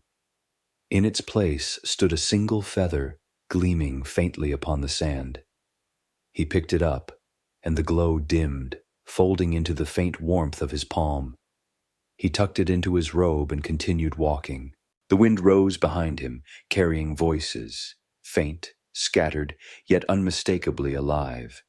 They were speaking his name, not as legend, not as myth, but as remembrance. Far ahead, a faint light flickered on the horizon, not the sun, but a fire. He followed it. When he reached it, he found a small group of wanderers huddled together, their faces weathered, their eyes reflecting the flames. They welcomed him wordlessly, offering space beside the fire. He sat. One of them, a woman with silver in her hair, asked softly, "Traveler, do you carry a story?" Caim smiled, his eyes bright with starlight. "Perhaps," he said, "but it is not mine alone." And so he began to speak. His voice flowed slow and deep, blending with the crackle of the fire and the whisper of the night. He spoke of the river that remembers, of the builder who shaped eternity, of a scribe who wrote so that the dead might breathe again, of the sea that sings beneath the stars. The wanderers listened without a word. Some closed their eyes, others wept quietly. When he finished, the silence that followed was sacred. The woman beside him whispered, "You speak as though the story were alive." He looked into the fire. "It is," he said. "It has always been." And as the flames danced, he saw them change, flickering into shapes: the eye, the lotus, the falcon, the river. Then, for just an instant, the fire reflected 1,000 faces, not strangers, but those who had walked with him through time. He smiled. The circle was whole again. The night deepened. The wind carried the scent of the Nile, though the river lay far beyond the dunes. Above them, the stars glowed softly, not watching, but listening. And in that quiet hour, the world seemed to hum with a single tender truth. Nothing is ever truly lost. Everything remembered lives again. The fire crackled, the wind sighed, and the story, his story, their story, breathed on. The desert was silent when dawn came. soft and silver like the inside of a seashell. A pale mist hung low across the dunes, and the embers of the traveler's fire still pulsed faintly, tiny hearts of light refusing to die. Chaim sat where he had been all night, unmoving, his gaze fixed on the horizon. The others still slept, wrapped in their cloaks, their faces peaceful in the half-light. Only the wind stirred, whispering through the sand with a sound that was neither mournful nor kind, only eternal. He reached into his robe and touched the falcon's feather. It was still warm, though the night had long passed. When he lifted it toward the sky, it caught the morning light and shimmered with a soft gold. The sun's first rays curved around it as if drawn to it, and for an instant, Chaim could feel the vastness of everything, the river, the sea, the dunes, the stars, all bound together in one slow, patient breath. He rose, the sand shifting quietly under his feet. The wanderers began to stir, and when they saw him standing there, their faces softened with quiet reverence. One of them, a man with dark eyes and a scar along his cheek, asked, "Where will you go now, storyteller?" Chaim smiled, his voice calm and low. "Wherever the wind remembers." He began to walk, and they did not stop him. The sun rose higher, casting long shadows that moved like flowing water. As he crossed the plain, he heard the faint sound of the boy's laughter echoing from the past, and then the murmur of Menef's pen, the hammer of the builder, the whisper of the queen's prayer. Each sound folded into the next until it became a rhythm, a heartbeat that filled the world. At midday, the air shimmered with heat. He came upon a mound of stone, small and half-buried. Time had worn it down to almost nothing, yet when he knelt, he saw the faint trace of carvings still visible beneath the sand, the eye, again, always the eye, watching from eternity. Beneath it, a single line of text had survived, so faint he had to trace it with his fingers to feel its shape. To remember is to awaken the gods. He whispered the words aloud, and the air seemed to hold its breath. A thin stream of sand fell from the top of the mound, revealing beneath it a single smooth stone, perfectly round. He lifted it, and for a moment the world shifted. The sun dimmed, the air grew still, and the sand around him began to glow faintly with pale blue light. Images flickered across it, not visions of the past, but of what might come. Cities yet unborn, people walking under strange skies, their voices filled with stories. And in each of those stories, in languages he could not name, he heard something familiar, his own words, reshaped, retold, surviving. He smiled softly, whispering, "So, this is how the river flows." He placed the stone back where he had found it and covered it gently with sand. Then he turned, following the wind once more. The dunes stretched ahead of him like waves, and he walked until the horizon became a pale blur. As night approached again, he stopped. The stars returned, brighter than before, their light so clear it seemed they were breathing. Chaim lay upon the sand, his arms folded over his chest, his eyes open to the sky. The wind passed over him, cool and familiar, carrying the faint scent of lotus and ink. It spoke, not in words, but in feeling, and he understood. The time had come. He closed his eyes. The wind grew still for a heartbeat, then rose again, lifting the sand around him into a spiral of soft gold.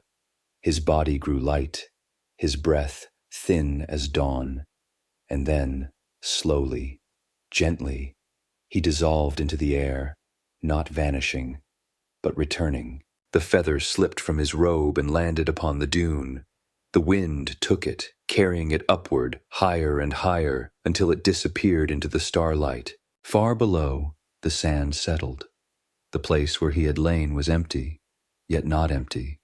The shape of his body remained for a while, outlined in shimmering dust, before the desert finally drew it in.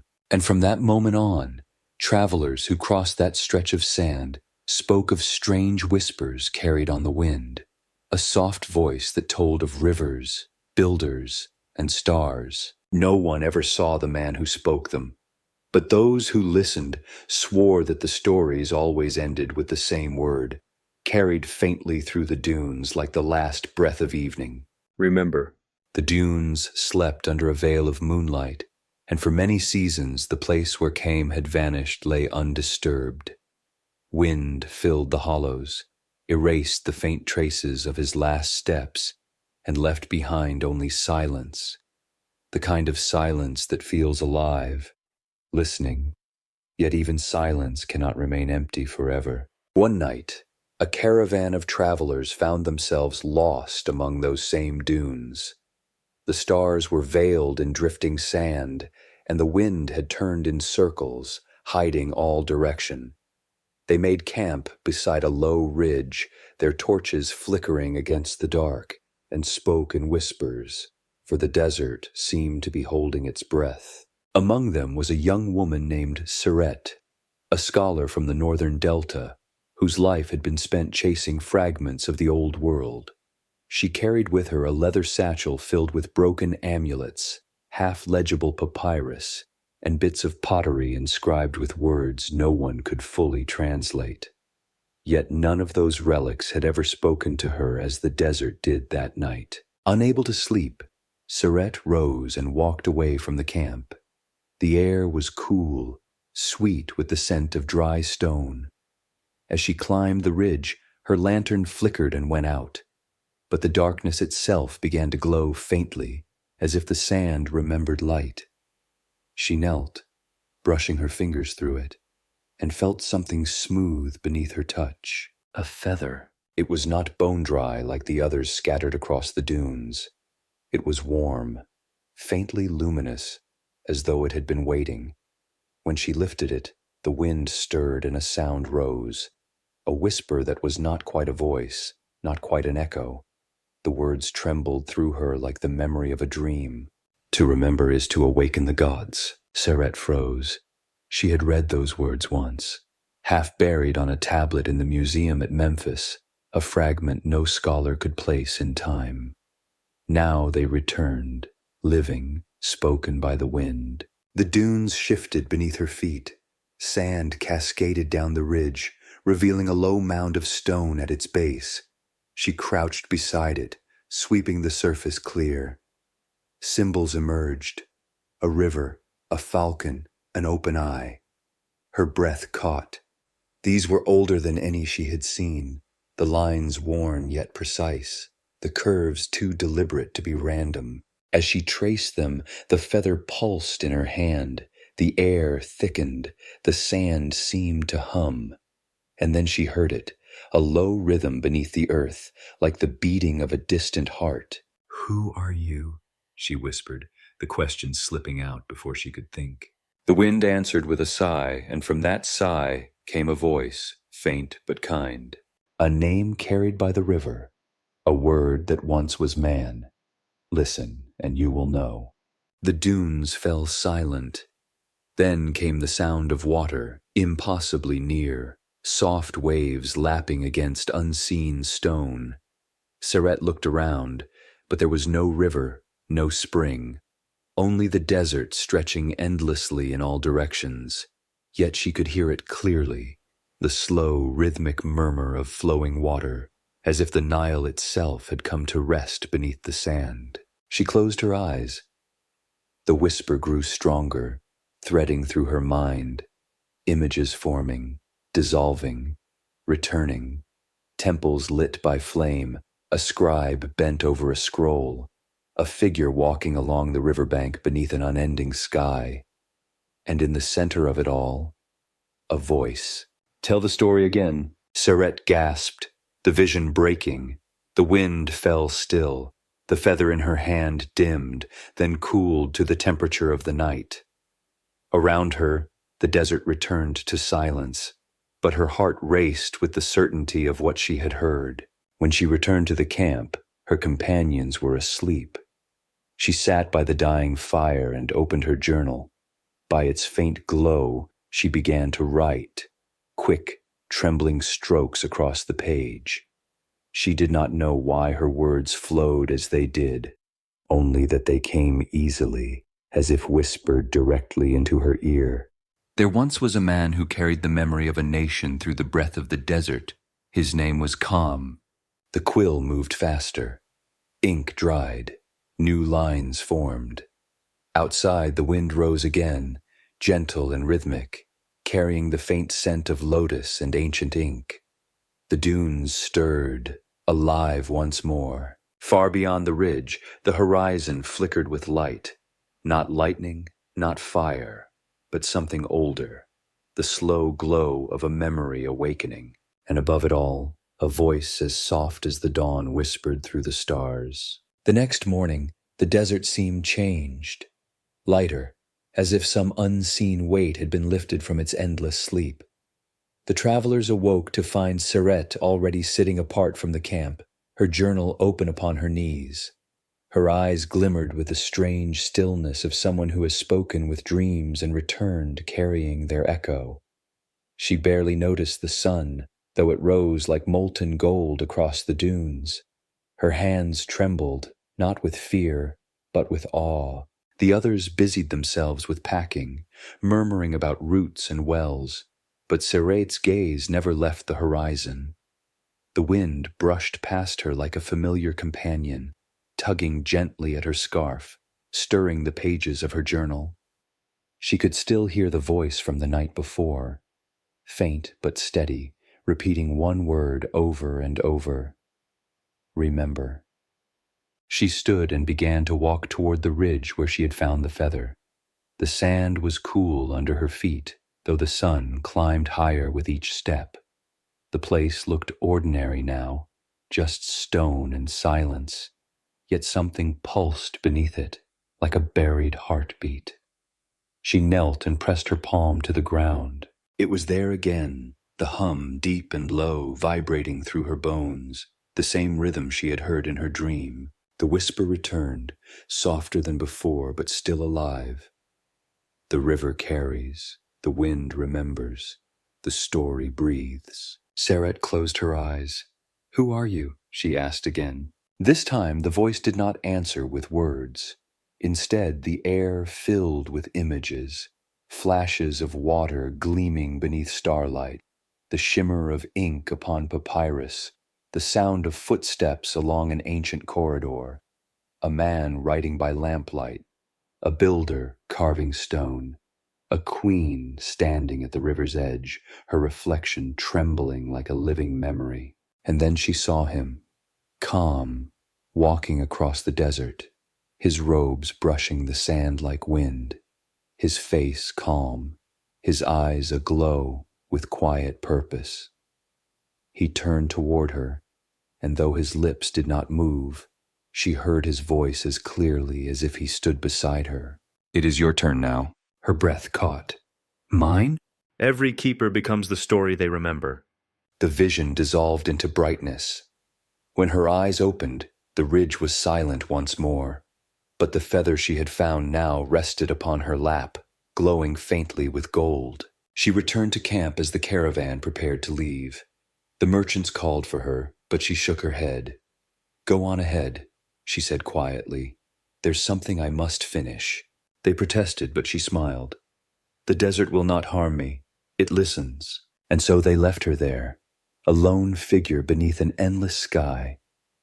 She sat cross-legged in the sand, the feather in one hand, her pen in the other. The wind gathered around her, gentle and patient. When she began to write again, it was no longer in her own words. The sentences came as if drawn from the air, flowing effortlessly, as though the story itself had remembered the shape of her hand. She wrote of the river and the builder, of Menef and the queen, of Khayyam's long walk into silence. She wrote until the sun reached its height, and then beyond it, until the first cool shadows stretched across the dunes. And when at last her hand stilled, She looked down at what she had written. The pages were filled with a script she did not recognize. Elegant, curling, ancient. Yet she could feel their meaning in her pulse. She placed the feather between the last pages, closed the journal, and pressed it to her heart. "I remember," she whispered. At that moment, a gust of wind swept across the desert, lifting grains of sand into a swirling spiral. The air shimmered with gold. Sarette felt no fear. She stood, her robe billowing around her like a flame. The wind circled her once, twice, then burst outward, racing across the dunes like laughter. When it faded, she was gone. Only her journal remained, half buried in the sand, its cover warm to the touch. The wind turned its pages gently, as if reluctant to close them. Far in the distance, the caravan that had left her behind paused. The boy at the rear turned his head and squinted toward the horizon. "Look," he whispered. Above the ridge, for just a moment, the air shimmered, the shape of wings, vast and golden, rising against the sky. Then they were gone, but the wind carried a voice with it, soft, endless, kind. The story remembers you. Night fell without a sound. The desert, vast and silver beneath the moon, seemed to breathe again, slow, eternal, and alive. Where Sarette had vanished, only her journal remained, half buried in the sand. The wind moved gently around it, lifting the first few pages and setting them fluttering, as though unseen fingers were turning them one last time.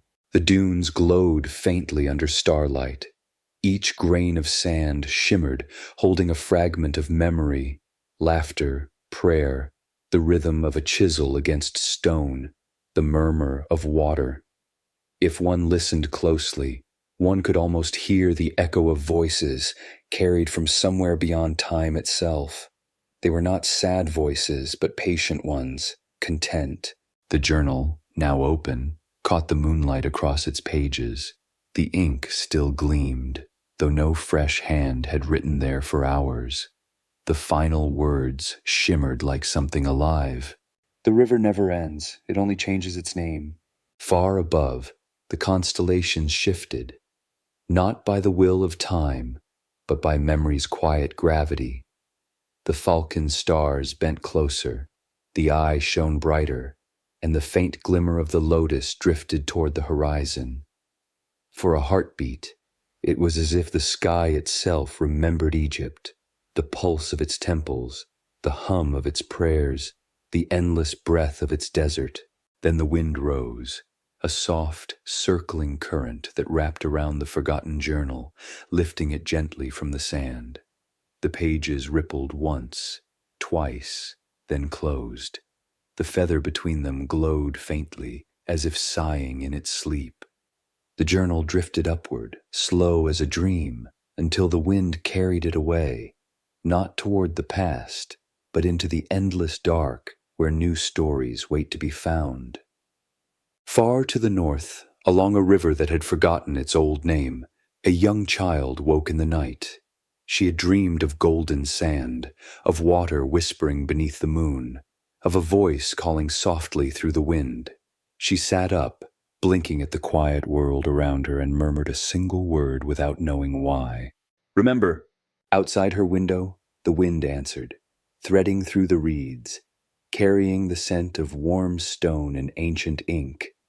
It passed through the village, across the fields, and over the sleeping river, the same river, though few would ever know it.